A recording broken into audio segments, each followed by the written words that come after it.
¿Te gustaría descifrar el código de la profecía bíblica? ¿Te gustaría entender el significado de sus extraños símbolos? Entonces estás en el canal correcto. Toma tu Biblia y quédate con nosotros.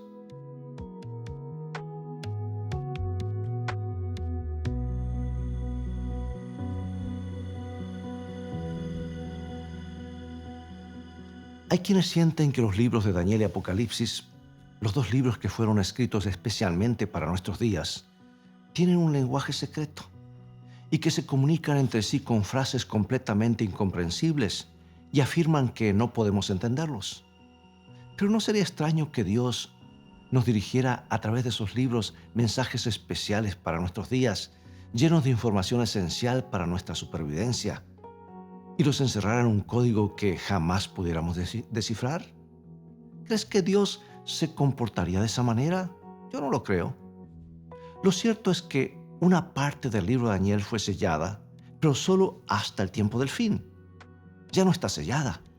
Todo ha sido revelado ya. ¿Y qué quiere decir el libro de Apocalipsis? Nunca fue sellado. De hecho, la misma palabra Apocalipsis significa revelación. En el primer capítulo se pronuncia una bendición sobre los que leen y actúan de acuerdo con lo que está escrito en este libro. De modo que no hay excusas. Aparte, en el capítulo final se hace una aterradora advertencia a los que osen agregar o sustraer algo de este libro profético. Ahora es evidente que Dios quiere que comprendamos los mensajes que nos ha dejado. Pero puede que tú te digas, lo he intentado, pero no puedo encontrarle sentido a todos esos animales y cuernos y trompetas y todo lo demás. ¿Qué significan? Si Dios quiere que lo entendamos, ¿por qué no nos dice de otra manera? Dios utilizó animales para representar naciones. ¿No hacemos nosotros lo mismo? El águila americana, el oso soviético, el gallo francés, el lince ibérico. Dios quiere que entendamos. Es imprescindible que lo hagamos. El Evangelio no fue dado en símbolos. Es más fácil de entender gracias a que Jesús usó muchas ilustraciones y parábolas. Ahora, Jesús solía usar historias para que sus enemigos escucharan hasta el final todo lo que tenía que decirles antes de darse cuenta de que la historia se refería justamente a ellos. Pero cuando Dios, a través de sus profetas, les revelaba la historia por adelantado, cuando bosquejaba el futuro de sus hijos, a menudo tenía que mencionar las actividades futuras de naciones poco amistosas para con él y con su pueblo. Si los mencionara por nombre, pues no sabes, solo estaría provocando que sus enemigos trataran de destruir el libro. Por eso la respuesta es simple. Dios usó símbolos para proteger al libro y a su pueblo de sus enemigos. Mejor aún, para que tuvieran la libertad de decir, eso no se refiere a mí. Pero tú te preguntarás, ¿cómo entender esos símbolos? ¿Cómo saber qué significa?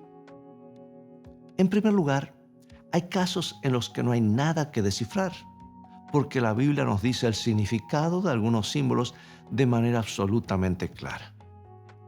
¿Tú recuerdas que cuando Daniel le dijo al rey lo que había soñado, inmediatamente le dio el significado del sueño?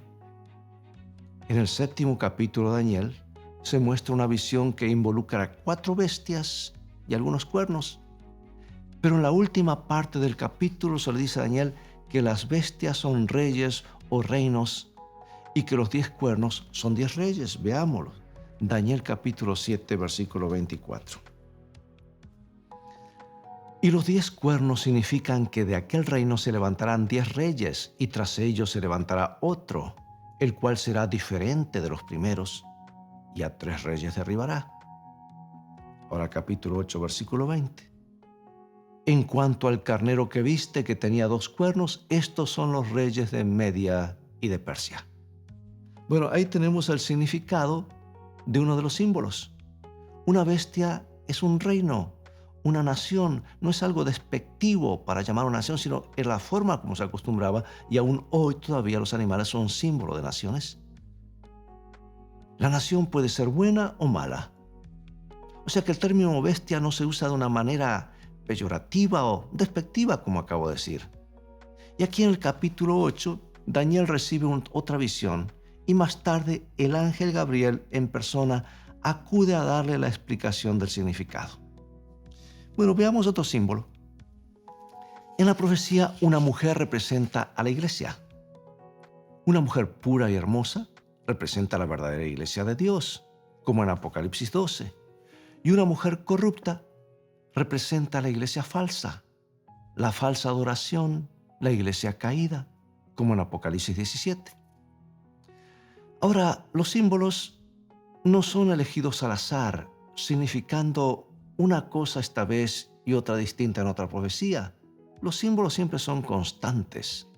Sea que estemos en Daniel o en el Apocalipsis, en el Antiguo Testamento o en el Nuevo Testamento, Dios inspiró a sus siervos los profetas a través de cientos de años de la misma manera. Es una prueba más de la inspiración de la Biblia. Sí, es cierto, a veces requiere un poco de investigación y otras veces bastante investigación. Pero sabes, yo he descubierto que el problema es que algunos no se molestan en investigar, prefieren escuchar simplemente lo que alguien les dice. ¿Y qué si alguien que te dice es solamente parte de la verdad? Ese es un problema. Y otros parecería que les gusta imaginar las respuestas a su manera sin ningún apoyo bíblico para sus especulaciones. Y amigo y amiga, esto es peligroso. En la actualidad hay un tremendo interés en las profecías de la Biblia. Todos quieren saber lo que está por suceder. Y a veces da la impresión que cada uno tiene su propia interpretación de la lectura. Pero la profecía no es para especular o manipular y darle la interpretación que nos parezca. Es la expresión de la infalible sabiduría de Dios.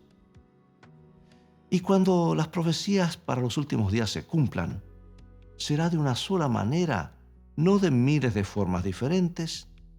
Sucederá como Dios había dicho que sucedería y no como me parecía a mí que debería suceder. ¿Sabes que uno de los mayores riesgos al interpretar la profecía bíblica es tratar de convertir en simbólico lo que es literal? Y viceversa. Pero ¿cómo puedo saber cuál es cuál? Bueno, lee el contexto detenidamente, porque muchas interpretaciones no son más que preferencias personales.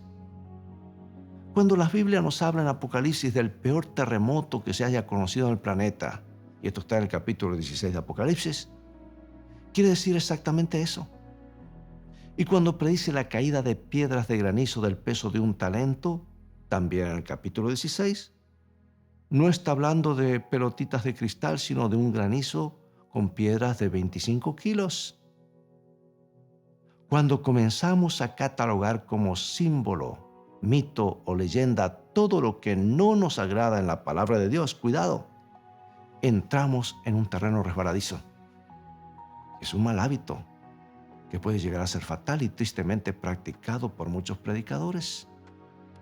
Amigo y amiga, millones de personas, al leer los primeros capítulos de Génesis, lo han catalogado como mito o leyenda. Siguen avanzando en la lectura y les resulta difícil creer que haya ocurrido una inundación global o diluvio, porque al final de cuentas, jamás han visto algo así. Entonces lo eliminan. Luego, en algún momento, se encuentran con los libros de Daniel y Apocalipsis, que contienen las buenas nuevas, que contienen la revelación de Jesucristo, pero también hay allí serias advertencias y a algunos no les gusta. Pero como han venido considerando como símbolos a todas las cosas desde los comienzos del planeta, muy posiblemente hagan lo mismo con los acontecimientos finales y lo pongan como algo alegórico y están en terreno resbaladizo. Ponen todo en el mismo archivo, el fuego que se aproxima y el diluvio de Noé, y dejan a un lado a ambos. Se vuelven, como dice la Escritura, ignorantes por su propia voluntad. Escucha esto que se refiere a nuestros días.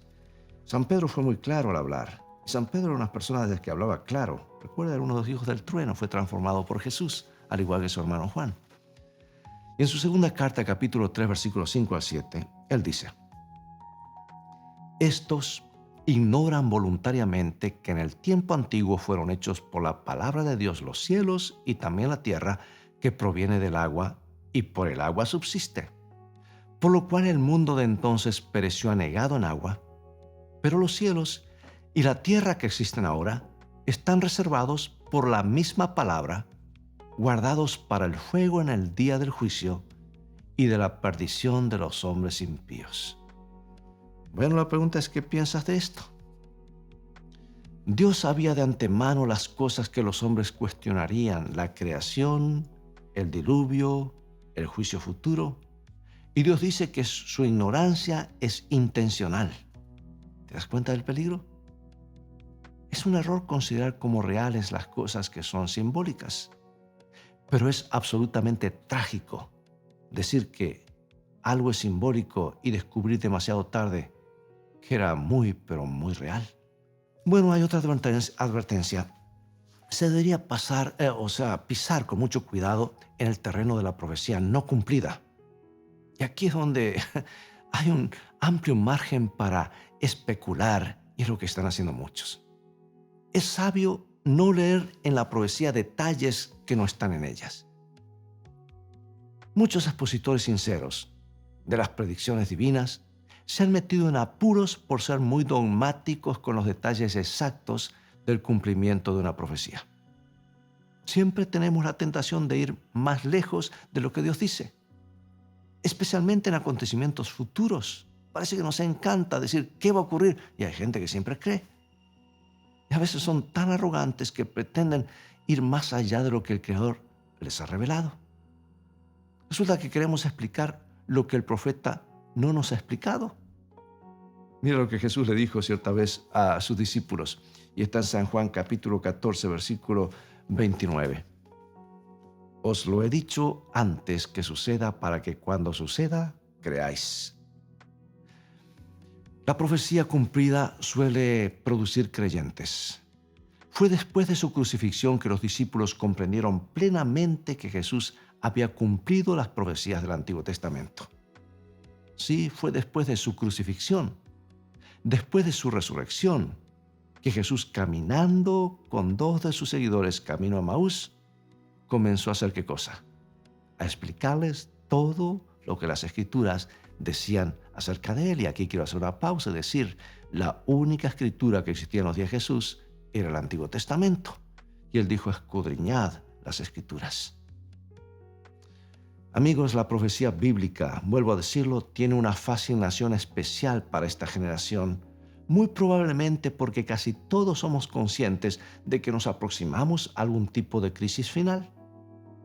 Las profecías de tiempo son especialmente intrigantes y casi siempre aparece alguien que no puede resistir la tentación de fijar una fecha para el fin del mundo, basándose supuestamente en las Escrituras.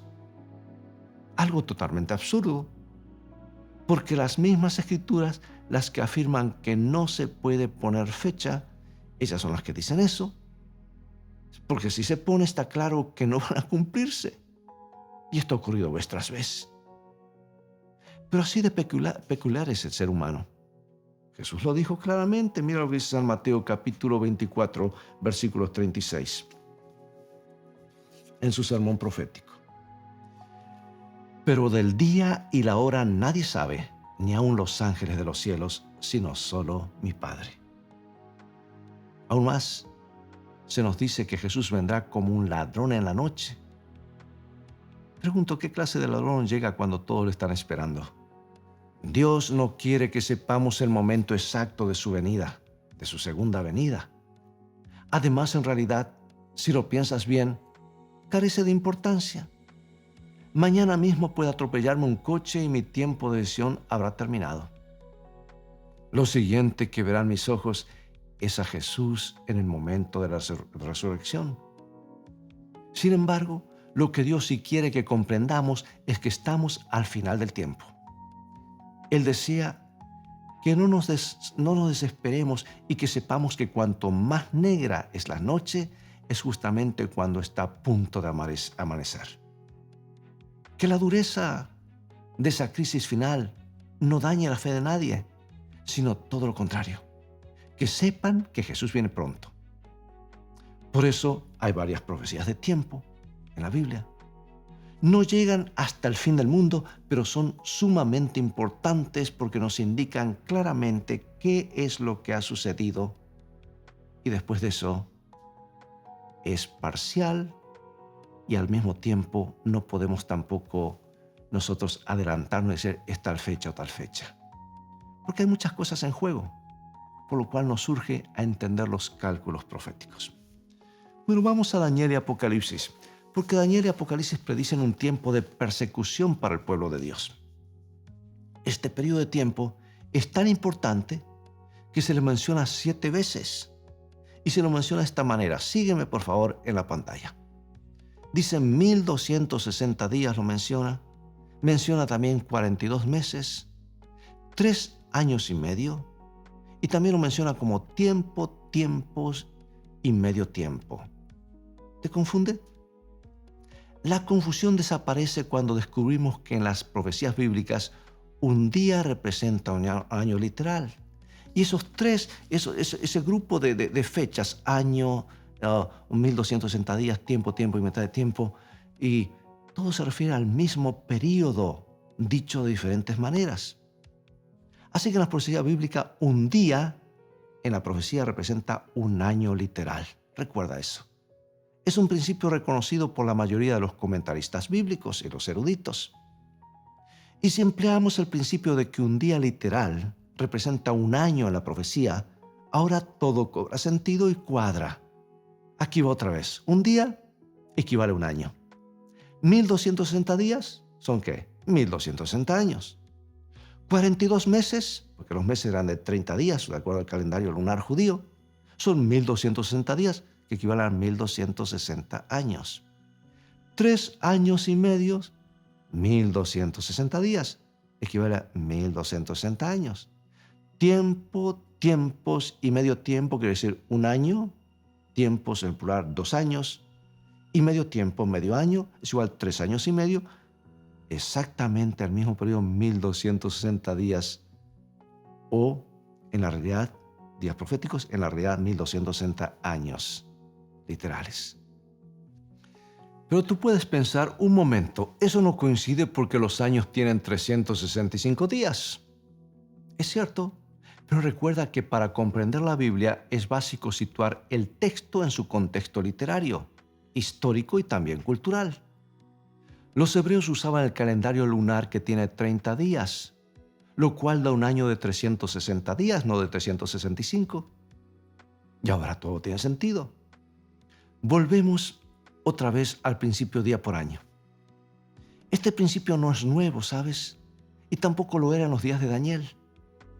¿Recuerdas que Jacob trabajó 7 años por Raquel, a quien amaba, y al final se casó con Lea por engaño? Entonces estuvo de acuerdo en trabajar hasta completar otra semana y lo hizo durante 7 años más para casarse con Raquel. Y puedes leer esto en la historia de Génesis 9, o sea que es un principio muy antiguo. Una semana de 7 años. O sea que un día profético equivalía a un año literal. Y cuando los hebreos en su salida de Egipto llegaron al río Jordán, pasaron 40 días espiando la tierra que estaba al otro lado y llegaron a la conclusión de que no podrían contra sus gigantes. Por su falta de fe en Dios, fueron sentenciados a vagar por el desierto durante 40 años. Un año por cada día que habían estado espiando la tierra. Si quieres anotarlo, se encuentra, mira, vamos a ver en Números 14:34. Así nos dice. Conforme al número de los días de los 40 días en que reconocisteis la tierra, llevaréis vuestras iniquidades 40 años, un año por cada día, y conoceréis mi castigo. Bueno, el profeta Ezequiel se le ordenó que ilustrara su profecía acostándose sobre su costado durante 40 días, un día por cada año.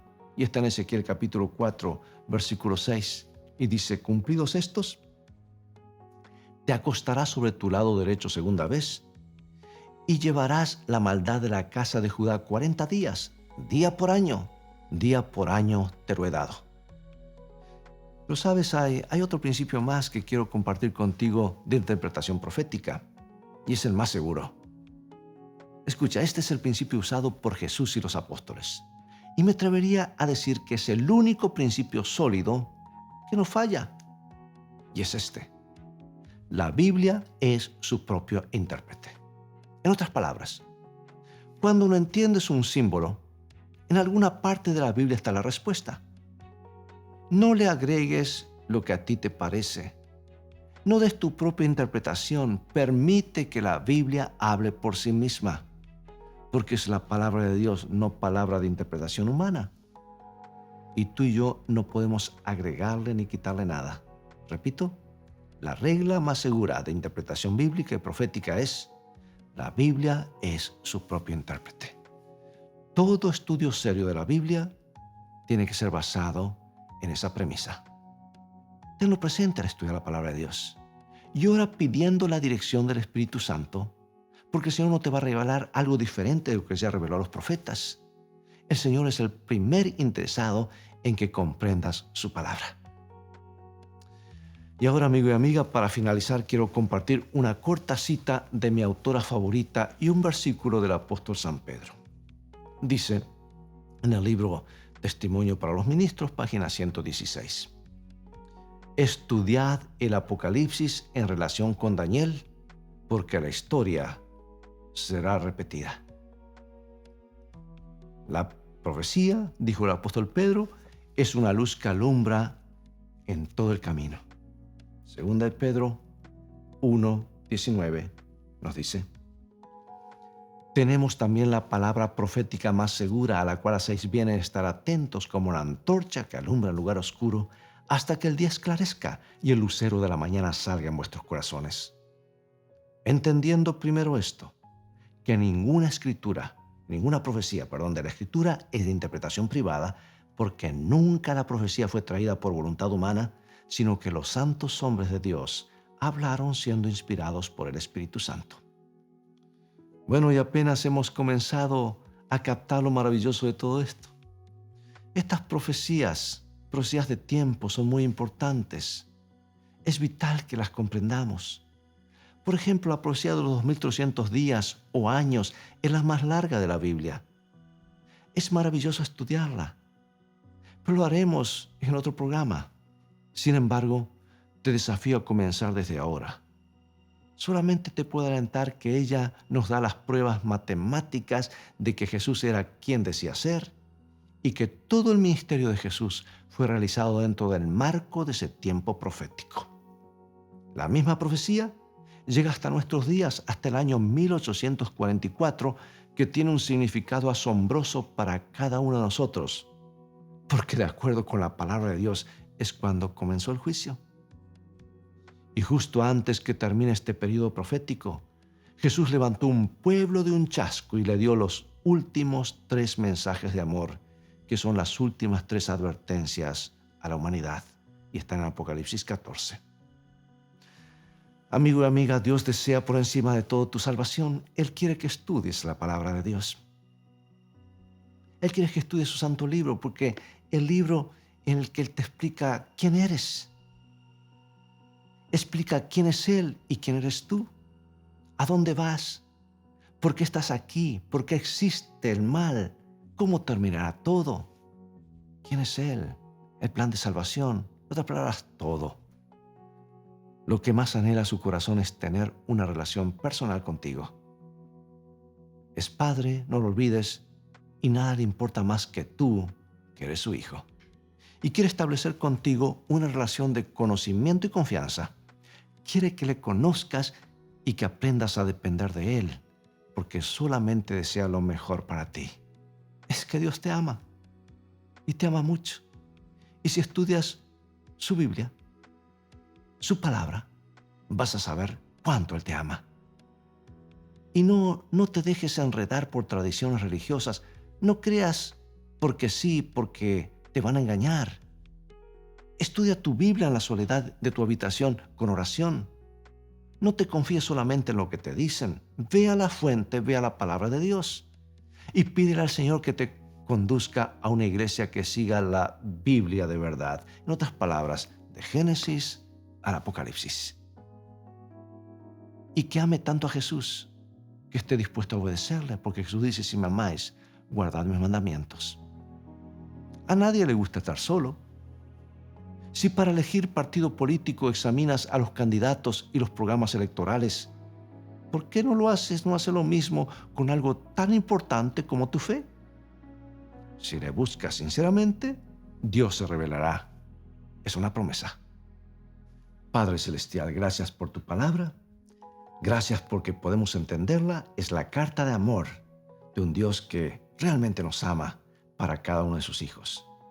Queremos aplicarla a nuestra vida y que sea nuestra guía. Te agradecemos esto. Graba esos principios en nuestra mente y corazón. En el nombre de Jesús oramos. Amén. Amigo y amiga, es todo el tiempo que tenemos por hoy. Ha llegado el momento de despedirnos. Espero que el mensaje de esperanza de este bendito libro haga la diferencia en tu vida. Recuerda, es un mensaje que viene del corazón de Dios a tu corazón. Dios quiere que seas feliz y felicidad comienza con fe. Y la fe viene por oír, estudiar y seguir la palabra de Dios. Dios te bendiga y te guarde. Y recuerda, tú vales mucho, muchísimo para Jesús. Él te ama más de lo que puedes imaginar. Dios te bendiga.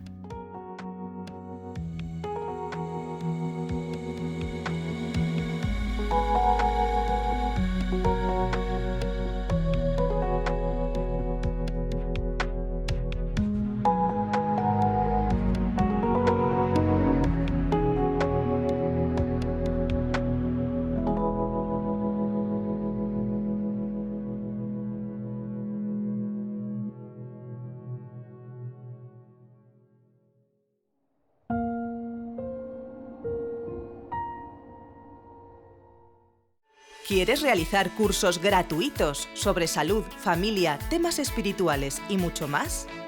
Entra ahora en quecurso.com y disfruta de cursos tan interesantes como La verdad en 2 minutos, Salud y vida, Embarazados, Frente al dolor, A través del Apocalipsis o Valores de siempre, entre otros. Recuerda, quecurso.com.